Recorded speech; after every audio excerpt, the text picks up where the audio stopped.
Welcome to fresh சமையல்.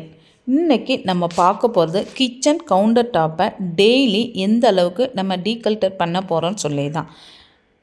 தேவையில்லாத பொருளை கிச்சன்லேருந்து தூக்கி போடுறது தான் டீகல்டரிங் சொன்னால், நம்ம வீட்டில் நம்ம சமையல் முடித்ததுமே கிச்சன் மேடையே நிறைஞ்சிரும். எவ்வளோ பெரிய கிச்சனாக இருந்தாலும் கிச்சனில் நம்ம சமைக்கிறதுக்கிட்லேயும் ஒவ்வொரு பொருளாக எடுத்து அங்கங்கே வச்சு அந்த கவுண்டர் டாப் ஃபுல்லாகவே நிறைஞ்சு போய் இருக்கும். இந்த கவுண்டர் டாப்பை நம்ம ஒரு அரை மணி நேரம் ஸ்பெண்ட் பண்ணால் கிச்சன் நல்லா புது கிச்சன் மாதிரி பளிச்சுன்னு ஒரு பொருள் கூட மேலே இல்லாமல் எங்கெங்கே ஸ்டோர் பண்ணணுமோ அங்கங்கே வச்சிடலாம்.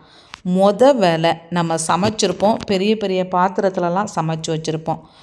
குழம்பு இருக்கிறதெல்லாம் எந்த அளவுக்கு குழம்பு இருக்கோ அதுக்கேற்ற மாதிரி சின்ன பாத்திரங்கள் எடுத்துகிட்டு அதை மாற்றி வச்சுக்கலாம். பாத்திரம் கழுவுறதுக்கு முன்னக்கூட்டி ஃபஸ்ட்டு எல்லாத்தையும் நம்ம ஒதுக்கிட்டனாலே நமக்கு எவ்வளோ பாத்திரம் கிடக்கு, அதை எப்படி கழுவ போகிறோம் நம்ம தெரிஞ்சுக்கிடும். இப்போ வச்ச குழம்புலேருந்து கூட்டு, குழம்பு, சாதம் அப்படின்னு சொல்லி தனித்தனியாக எல்லாத்தையும் ஒவ்வொரு பாக்ஸில் நான் எடுத்து வச்சுக்க போகிறேன். மாவு தோசை சுட்டுட்டு மீதி கொஞ்சமாக இருக்கிறத இவ்வளோ பெரிய பாத்திரத்தில் ஃப்ரிட்ஜுக்குள்ளே வச்சு இடத்த அடைக்காமல் சின்னதாக ஒரு பாக்ஸ் எடுத்துகிட்டு அதில் ஸ்டோர் பண்ணி வச்சுக்கிறேன். அப்போ ஃப்ரிட்ஜிலையும் நமக்கு இடம் நல்லாவே கிடைக்கும். இருக்கிற பொருள் எல்லாம் உள்ளே ஸ்டோர் பண்ணி வைக்கிறதுக்கு ஈஸியாக இருக்கும். அடுத்து நம்ம ஏதாவது கொழுக்கட்டை செஞ்சுருந்தாலோ இல்லை பொரியல் செஞ்சுருந்தாவோ அதுவும் பெரிய இட்லி பாத்திரத்தில் வச்சு அவிச்சு எடுத்துருப்போம். அதுவும் அப்படியே இருக்கும். அதையும் எடுத்து நம்ம வேறு ஒரு பாத்திரத்துக்கு மாற்றிக்கலாம். எல்லா பாத்திரத்துலேயும் இருக்கிறத நம்ம எடுத்து மாற்றி மாற்றி வைக்கும் போது அடுப்பை சுற்றி இருக்கிற பெரிய பெரிய பாத்திரங்கள் எல்லாத்தையும் நம்ம கழுவுறதுக்கு ஒதுக்கி விட்டுருவோம். அப்போது அந்த இடத்துல நிறைய ஸ்பேஸ் கிடைச்ச மாதிரி ஆயிரும். எல்லாத்தையும் தூக்கி சிங்கு பக்கத்தில் கழுவுறதுக்கு போட்டாச்சு. இதெல்லாம் ஒதுக்கி முடித்தது கையோடையே நம்ம ஃபஸ்ட்டு பாத்திரத்தை கழுவி எடுத்துடலாம். சமைக்கும் போதே சின்ன சின்ன பாத்திரங்களை நம்ம கழுவி எடுத்துட்டினாலும் சிங்க்கு இந்த அளவுக்கு நிறையாது. சில நேரம் நம்ம டிஃபனு, அதுக்கு சட்னி, சாம்பார், மதிய சாப்பாட்டுக்குன்னு செய்யும் போது நம்மளால் சிங்கில் கை வைக்க டைமே இருக்காது. இந்த நேரத்தில் ஃபஸ்ட்டு பாத்திரத்தை எல்லாத்தையும் கொஞ்சம் கொஞ்சமாக விலக்கி சிங்கை காலி பண்ணி விட்டுறத, பாத்திரம் கழுவுனதையும் கிச்சன்லேயே வைக்காமல் கொஞ்சம் எடுத்து நம்ம வெயிலில் காய வச்சுட்டு திரும்ப நம்ம கிச்சனில் கொண்டு ஸ்டோர் பண்ணி வைக்கும் போது பாத்திரங்களும் துருள் ஏறாமல் நல்லாவே இருக்கும். 2 பேருக்கு சமைச்சாலும் சரி, 10 பேருக்கு சமைச்சாலும் சரி, பாத்திரங்கிறது சேரதான் செய்யும். அதை நம்ம பார்த்து சமைச்சிக்கணும். இப்போ குழம்புக்கும் பொரியலுக்கும் ஒரே தாளிப்பாக ரெடி பண்ணிக்கலாம்.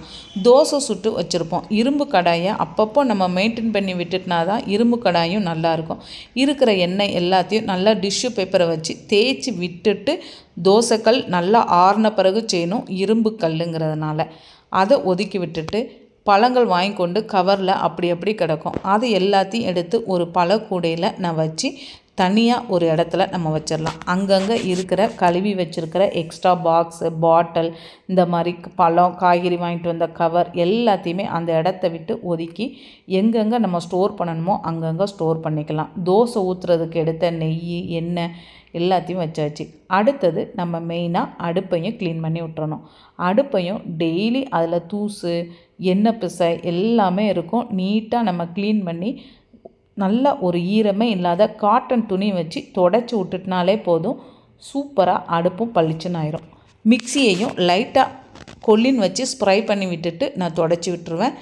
எப்படியாவது சட்னி அரைக்கும் போதோ ஏதாவது தண்ணி சிந்திருந்தால் கூட நீட்டாக போயிடும். இப்போ அந்த டேபிள் எல்லாத்தையும் கொல்லின் ஸ்ப்ரை பண்ணி விட்டுட்டு தொடச்சி எடுத்துட்டுனா எண்ணெய் பசை ஏதாவது சிந்திருந்தால் கூட அதில் படாமல் நீட்டாக க்ளீன் பண்ணி விட்டுட்டு அடுப்பையும் நல்லா தொடச்சி நவுட்டி வச்சுருந்தேன். கிச்சனில் கிடக்கிற பொருள் எல்லாத்தையும் டெய்லி நம்ம யூஸ் பண்ணுறதை நவுட்டி வைக்கிறதே ஒரு டீகல்டரிங் தான். அப்படி செய்யும் போது கிச்சன் நீட்டாகிடும். நம்ம இதுக்குன்னு வாரத்தில் ஒரு நாள், மாதத்தில் ஒரு நாள் சொல்லி டைம் வேஸ்ட் பண்ணவே வேண்டாம். மெயினாக எல்லாம் முடித்ததும் இருக்கிறதுலே பெரிய வேலை சிங்க்கு தான்.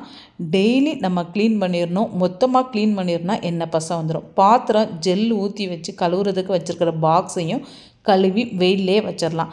டெய்லி கழுவி வெயிலில் வச்சு காய வைக்கும் போது நீட்டாக இருக்கும். எந்தவித பேட் ஸ்மெல்லுமே இதிலேருந்து வராது. இதை பற்றி தனி வீடியோ நான் உங்களுக்கு அடுத்தது போடுறேன்.